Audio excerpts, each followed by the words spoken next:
என் அன்பு சகோதர சகோதரிகளே, ஆண்டவராகிய இயேசு கிறிஸ்துவின் நாமத்தில் என் அன்பின் வாழ்த்துக்கள். இன்றைய முத்து எனும் இந்த சிறிய தியானத்தின் மூலமாய் உங்களை சந்திப்பதிலே நான் அதிக மகிழ்ச்சி அடைகிறேன். எனக்கு அருமையான தேவனுடைய பிள்ளைகளே, கர்த்தருடைய பெரிதான கிருபையினாலே இந்த நாளோடு ஆகஸ்ட் மாதம் 7ஆம் தேதியோடு ஆண்டுடைய கிருபையினால் நம்முடைய வேதாகம கல்லூரி துவங்கி 7 ஆண்டுகளை நாம் நிறைவு செய்கிறோம். இந்த நாள் விக்டோரியஸ் மினிஸ்ட்ரீஸ் பைபிள் இன்ஸ்டிடியூட்டினுடைய காலேஜ் டே என்று சொல்லி இதை நாம் அழைக்கிறோம். இந்த நாளை நாம் சிறப்பிக்க இருக்கிறோம். தொடர்ந்து நம்முடைய வேதாகம கல்லூரிக்காக ஜெபித்து கொள்ளுங்கள். வரப்போகிற நாட்களிலே இருக்கிற அடுத்த அணியிலே, அதாவது 12வது அணியிலே நீங்கள் பிடிஎச் சேரலாம். சேர்க்கை நடைபெற்று கொண்டிருக்கிறது. நீங்கள் இணைந்து கொள்ளலாம். பிரியமானவர்களே, தொடர்ந்து நம்முடைய ஊழியங்கள் எல்லாவற்றுக்காகவும் நீங்கள் ஜெபிக்க அன்போடு உங்களை நான் கேட்டுக்கொள்கிறேன்.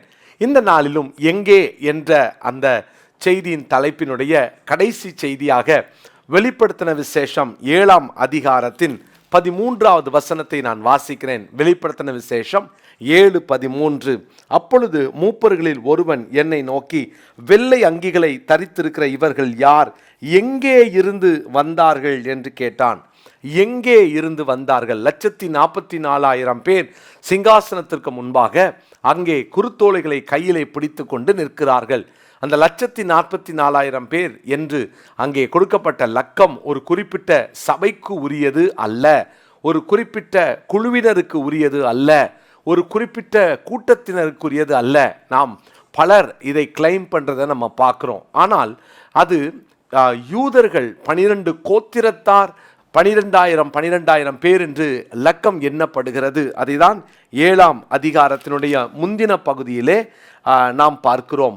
5ஆம் வசனத்திலிருந்து பாருங்க, யூதா கோத்திரத்திலே முத்திரை போடப்பட்டவர்கள் 12,000 பேர் என்று வாசிக்கிறோம். அதாவது இந்த 12 கோத்திரத்திலே 12,000 பேர், 144,000 பேர் அங்கே சிங்காசனத்திற்கு முன்பாக குருத்தோலைகளை பிடித்து நிற்கிறார்கள்.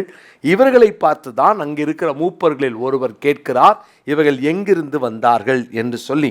அப்போ இதற்கு பதில் என்ன? அடுத்த வசனத்தில் 14, அதற்கு நான், ஆண்டவனே, அது உமக்கே தெரியும் என்றேன். அப்பொழுது அவன், இவர்கள் மிகுந்த உபத்திரவத்திலிருந்து வந்தவர்கள். ஒரு பெருங்கூட்டம் அங்கே ஆண்டுடைய சிங்காசனத்திற்கு முன்பாக நிற்கும் பொழுது அவர்கள் எங்கிருந்து வந்தார்கள்? பிரியமானவர்களே, வெறுமையாக அந்த 144,000 பேர் மாத்திரம் அல்ல, அதோடு கூட எண்ணிக்கைக்கு அடங்காதவர்களும் அங்கே நிற்பதாக வேதத்திலே வாசிக்கிறோம். அந்த யூதர்களுடைய எண்ணிக்கை மாத்திரம் நாம் 144,000. அதை தாண்டி எண்ணிக்கைக்கு அடங்காத அநேகர் அங்கே ஆண்டவருடைய சிங்காசனத்திற்கு முன்பாக நிற்கிறதையும் கூட நாம் வெளிப்படுத்தின விசேஷம் 14ஆம் அதிகாரத்திலும் நாம் படிக்க முடியும். பிரியமானவர்களே, எங்கிருந்து வந்தார்கள்? நீங்களும் நானும் அங்கே இருக்க வேண்டும். நாம் அங்கே எங்கிருந்து வந்தோம் என்ற அந்த நிச்சயத்தையும் அங்கே நாம் பெற்றிருக்க வேண்டும். அவர்களை குறித்து கொடுக்கிற செய்தி என்ன?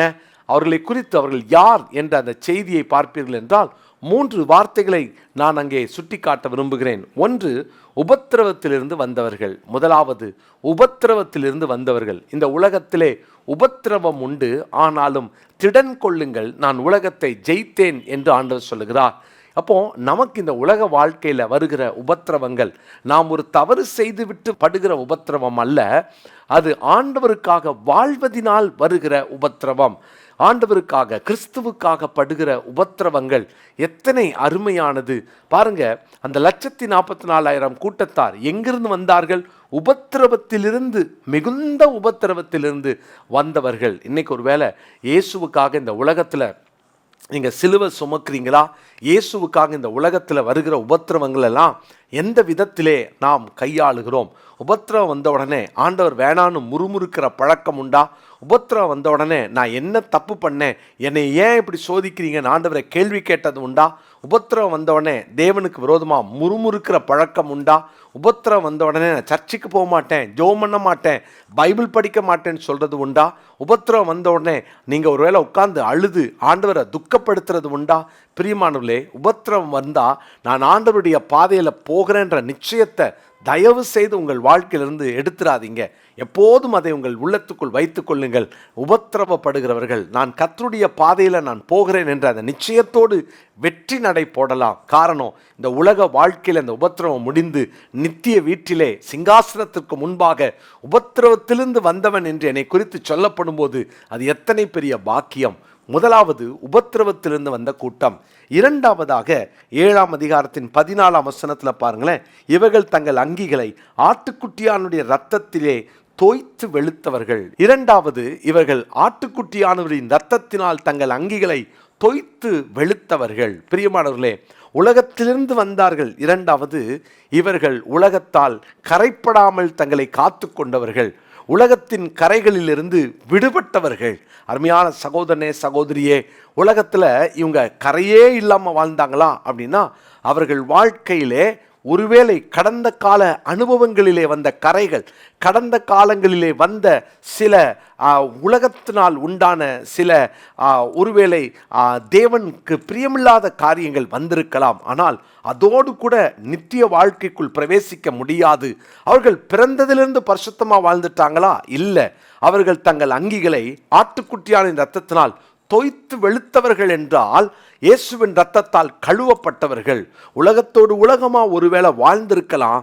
ஒரு காலகட்டத்தில் சுவிசேஷம் அறிவிக்கப்படும் போது, இயேசு கிறிஸ்துவின் அன்பை ருசிக்கும் போது, அவருடைய இரத்தத்தினால் கழுவப்படுவதற்கு ஒரு வாய்ப்பு கிடைக்கும் பொழுது உடனடியாக அவர்கள் உலகத்திலிருந்து பிரிக்கப்பட்டு கரைகளிலிருந்து விடுபட்டு மேலே வந்தவர்கள்.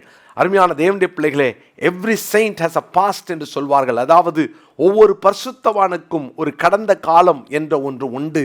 அதே போல எவ்ரி சின்னர் ஹாஸ் அ ஃபியூச்சர். ஒவ்வொரு பாவிக்கும் எதிர்கால வாழ்க்கை என்ற ஒன்று உண்டு. மறந்துடாதீங்க. ஒருவேளை இன்னைக்கு உங்கள் தனிப்பட்ட வாழ்க்கையில் எதிர்கால நம்பிக்கையே இல்லாமல், நான் அவ்வளோ பெரிய பாவம் செஞ்சிட்டேன், இதுக்கு மேலே என்னை கடவுள் மன்னிப்பாரா ஏற்பாரான்னு நினைக்கிறீங்களா? உங்களுக்கு ஒரு எதிர்காலம் உண்டு. அவங்கெல்லாம் பரிசுத்தவான், அவங்கள மாதிரிலாம் நம்ம வாழ முடியாதுன்னு யாரையாவது பார்த்து ஏங்குறீங்களா? அவர்களுக்கும் ஒரு கடந்த கால ஒரு வாழ்க்கை உண்டு, ஒரு சரிதை உண்டு. மறந்துடாதீங்க. அப்படின்னா இன்னைக்கும் ஆட்டுக்குட்டியான இரத்தத்தினால கழுவப்பட நீங்க இந்த வார்த்தையை கேட்கிற நீங்க ஒப்புக்கொடுங்க. இன்னைக்கு ஆண்டவரே என்னை கழுவி பரிசுத்தப்படுத்துங்கன்னு கேளுங்களேன். ஆண்டவருடைய இரத்தத்தினால கழுவப்பட உங்களை ஒப்புக்கொடுங்களேன். ஒவ்வொரு நாளும் ஆட்டுக்குட்டியான இரத்தத்தினால கழுவப்படணும். எங்க தெரியுமா? நித்திய ராஜ்யத்துக்குள்ள போனதுக்கு அப்புறம் சிங்காசனத்துக்கு முன்னால நிற்கும் போது அல்ல, பூமியில கழுவப்படாம சிங்காசனத்துக்கு முன்னால போய் நிற்க முடியாது. பூமியில வாழும் போதே கழுவப்பட்ட வாழ்க்கை வாழணும். பரலோகத்துல போய் பார்த்துக்கலான்னு சொல்ல முடியாது. பரலோகத்துக்குள்ள நுழையினாலே அங்க அந்த அங்கிகள் ஆட்டுக்குட்டியான இரத்தத்தினால் தோய்த்து வெளுத்து அவர்கள் வெள்ளை அங்கி தரித்தவர்களா வாழணும். தேவனுடைய பிள்ளைகளே, அந்த பாக்கியத்தை பூமியிலேயே பெற்றுக்கொள்ளணும். இவர்கள் எங்கிருந்து வந்தார்கள் என்ற கேள்விக்கு முதலாவது உபத்திரவத்திலிருந்து வந்தார்கள். இரண்டாவது உலகத்தின் கரையிலிருந்து விடுதலை பெற்று வந்தவர்கள். மூன்றாவதாக அதே வெளிப்படுத்தின விசேஷம் 7ஆம் அதிகாரம் 15ஆம் வசனத்துல, ஆனபடியால் இவர்கள் தேவனுடைய சிங்காசனத்திற்கு முன்பாக இருந்து இரவும் பகலும் அவருடைய ஆலயத்திலே அவரை சேவிக்கிறார்கள். சிங்காசனத்தின் மேல் வீற்றிருக்கிறவர் இவர்களுக்குள்ளே வாசமாயிருப்பார். இந்த அனுபவம் நித்திய வாழ்வில் மாத்திரம் அல்ல, பூமியிலேயே கிடைக்கின்ற ஒரு வாழ்க்கை. அதாவது அவர் நமக்குள் வாசம் பண்ணினால்தான் அங்கேயும் அவர் நமக்குள் வாசம் பண்ண முடியும். பிரியமானவர்களே, இவர்கள் உலகத்தில் தேவனோடு வாழ்ந்தவர்கள். இவர்கள் யார்? எங்கிருந்து வந்தார்கள்? இவர்கள் உலகத்தில் தேவனோடு வாழ்ந்து அவர்கள் வந்திருக்கிறார்கள். பிரியமானவர்களே, இன்றைக்கு உலகத்தில் தேவனோடு வாழ்ந்திருப்போம். ஒவ்வொரு நாளும் அவரோடு வாழ்கிற அனுபவத்தை பெற்றுக்கொள்வோம். ஒரு நாளும் தேவன் அங்கே நம்முடைய வாழ்க்கையில் இல்லாமல் இருக்கக்கூடாது. ஒவ்வொரு நாளும் அவருடைய பிரசன்னத்தை அனுபவிங்க. ஒவ்வொரு நாளும் அவரோடு கூட வாழும் நல்ல வாழ்க்கையை, நல்ல அனுபவங்களை பெற்றுக்கொள்ளுங்க. அந்த கிருபைகளை கர்த்தர் இன்றைக்கு இந்த வார்த்தையை கேட்கிறவங்களுக்கு தருவாராக. ஏறக்குறைய 45 நாட்கள் எங்கே என்ற தலைப்பில் நாம் தியானித்திருக்கிறோம். அருமையான சகோதரனே சகோதரியே, உங்கள் வாழ்க்கையில் நீங்கள் அடிக்கடி இந்த கேள்விகளை கேட்டுக்கொள்ளுங்க. அநேகர் குறிப்பெடுத்து வச்சிருக்கிறதா நான் கேள்விப்பட்டேன். அடிக்கடி இதை சோதித்து பாருங்கள். இந்த கேள்வியை நான் கேட்டால் என்ன பதில், தேவன் கேட்டால் என்ன பதில், பிறர் என்னை பார்த்து எங்கே என்று கேட்டால் என்ன பதில் என்று ஒவ்வொரு நாளும் அந்த பதிலை நம்முடைய வாழ்க்கையில பரிசோதித்து பார்த்து கொள்வோம். கர்த்தருடைய பிள்ளைகளே, ஆண்டவர் உங்களை ஆசீர்வதிப்பார். இந்த நாளினுடைய இந்த செய்திகள், எங்கே என்ற தலைப்பில் உள்ள செய்திகள் இது உங்கள் வாழ்க்கைக்கு பிரயோஜனமாக இருந்திருந்தா எந்த விதத்தில் பிரயோஜனப்பட்டீங்கன்னு நீங்கள் யூடியூப்பில் கீழே இருக்கிற கமெண்ட்ஸில் நீங்கள் அதை எழுத மறக்காதீங்க. கர்த்தர் உங்களை ஆசீர்வதிப்பார். இந்த நாளில் உங்களுக்காக நான் ஜெபிக்க விரும்புகிறேன். ஜெபிக்கலாமா? பரிசுத்தமுள்ள எங்கள் பரலோக தகப்பனே, நாங்கள் எங்கே இருந்து வந்தோம் என்று நித்திய வீட்டிலே சிங்காசனத்துக்கு முன்பாக நாங்கள் நிற்கும் பொழுது எங்களை குறித்து கேட்கப்படும் அந்த கேள்விக்கு அந்த பரலோகமே பதில் சொல்லும் என்பதையும் நாங்கள் அறிந்திருக்கிறோம். ஆண்டவரே, அப்படிப்பட்ட ஒரு வாழ்க்கை வாழணும்னா இந்த உலகத்தில் உபத்திரவத்தின் பாதையில் நாங்கள் ஜெயத்தோடு முறுமுறுக்காம உங்களை பின்தொடரவும், ஆண்டவரே உலகத்தின் கரைகளிலிருந்து விடுதலை பெற்று உம்மை பின்தொடரவும், ஆண்டவரே எங்கு வாழ்ந்தாலும் உம்மோடு வாழும் அந்த வாழ்க்கையோடு நாங்கள் உம்மை பின்தொடரவும் கிருபை தாரும். இந்த நாளிலே இந்த வார்த்தையை கேட்கிற நம்முடைய பிள்ளைகளை ஆசீர்வதியும். நித்திய வாழ்வுக்கு என்றவர்களை ஆயத்தப்படுத்தும். உம்முடைய நாமம் மகிமைப்படுவதாக. இயேசு ரட்சகரின் நாமத்தில் ஜெபிக்கிறேன் நல்ல பிதாவே, ஆமென். பிரியமானவர்களே, இந்த நாளுக்குரிய மனப்பாட வசனத்தை குறித்து கொள்ளுங்கள். வெளிப்படுத்தின விசேஷம் 14ஆம் அதிகாரம் 4ஆம் வசனம். வெளிப்படுத்தின விசேஷம் 14:4. ஸ்திரீகளால் தங்களை கரைப்படுத்தாதவர்கள் இவர்களே, கற்புள்ளவர்கள் இவர்களே, ஆட்டுக்குட்டியானவர் எங்கே போனாலும் அவரை பின்பற்றுகிறவர்கள் இவர்களே. இவர்கள் மனுஷரிலிருந்து தேவனுக்கும் ஆட்டுக்குட்டியானவருக்கும் முதற் பலனாக மீட்டு கொள்ளப்பட்டவர்கள். இந்த வார்த்தையை நாம் தியானிப்போம், மனப்பாடம் செய்வோம், தொடர்ந்து ஆண்டவருக்காக வாழ்வோம், நித்திய ராஜ்யத்திற்கென்று நம்மை ஆயத்தப்படுத்திக் கொள்வோம். கர்த்தர் உங்களை ஆசீர்வதிப்பாராக. ஆமென்.